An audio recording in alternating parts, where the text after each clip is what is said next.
मैंने सुना है कि आपकी शरण में जो आता है आप उसकी रक्षा कर लेते हैं।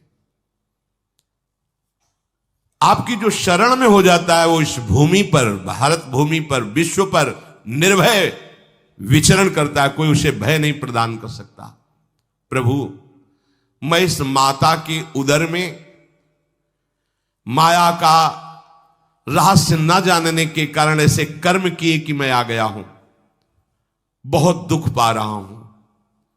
हे निर्विकार अखंड बोध स्वरूप परमात्मा, मैं बार बार नमस्कार करता हूं। प्रभु, मेरे ऊपर कृपा कर दो, एक बार इस गर्भ से निकाल दो, मैं यहां से बाहर जाकर आपका निरंतर भजन करूंगा। ये वादा करके आए हम प्रभु से सब। प्रभु ने करुणा करके हमें चांस दिया है मनुष्य शरीर।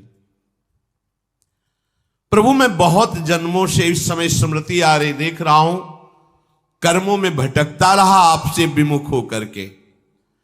ये जो मुझे अभी ज्ञान हो रहा है केवल आपकी कृपा से तत्कालिक है, तत्कालिक। एक तत्कालिक वैराग्य होता है, जैसे कथा सुनियो मन में आया कि अब तो भजन ही करना है, ये तत्कालिक है, स्थायी नहीं है। इसे स्थायी बनाओ। प्रभु, आप अंतर्यामी हो, आप सब कुछ जान रहे हो। तीनों तापों की शांति के लिए भक्तजन आपका भजन करते हैं। मैं देहधारी होकर जीव माता के उदर में मलमूत्र से रुधिर की झिल्ली में फंसा हुआ माता की जठराग्नि के ताप से जल रहा हूं। प्रभु, एक एक क्षण में यहां विकल होकर केवल इंतजार कर रहा हूं कि किस समय मुझे यहां से निकाला जाएगा। दीन बंधु, यहां से कब मैं निकलूंगा। स्वामिन, आप बड़े दयालु हो। आप जैसे उदार प्रभु ने मुझ गर्भस्थ शिशु को ये ज्ञान दिया। हे दीन बंधु, आप अपनी कृपा से प्रसन्न हो जाइए।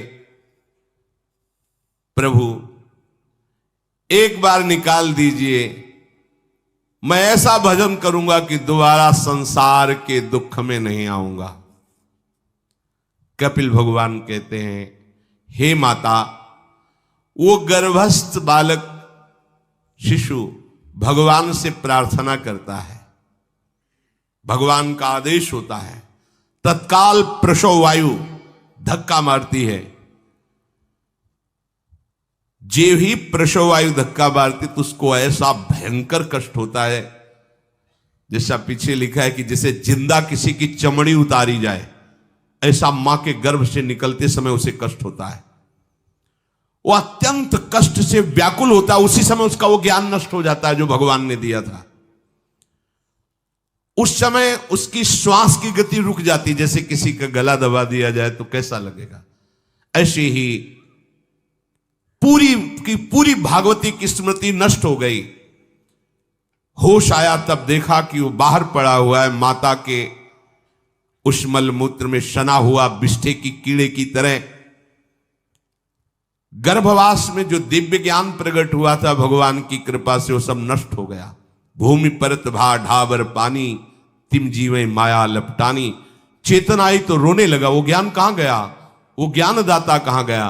वो कहता कहां कहां, बोले थाली बजाओ, बच्चा हुआ है।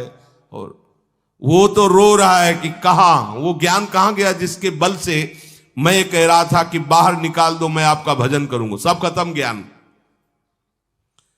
जो लोग उसका अभिप्राय नहीं समझते, वो उत्सव मनाते हैं, बालक हुआ है, वो रो रहा है, वो कहां गया ज्ञान, कहां कहां कहां।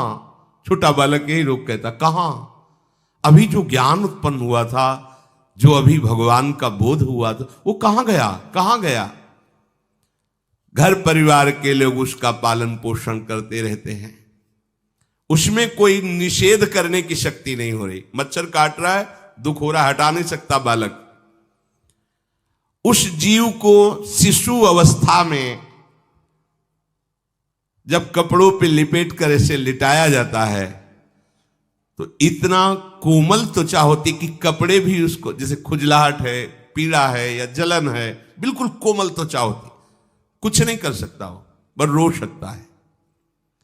ना खुजलाने की, ना करवट बदलने की, ना उठने की कोई सामर्थ्य नहीं। बड़ा कष्ट पाता है बाल्यावस्था में, क्योंकि त्वचा बड़ी कोमल होती है, दास मच्छर आदि जीव उसको काट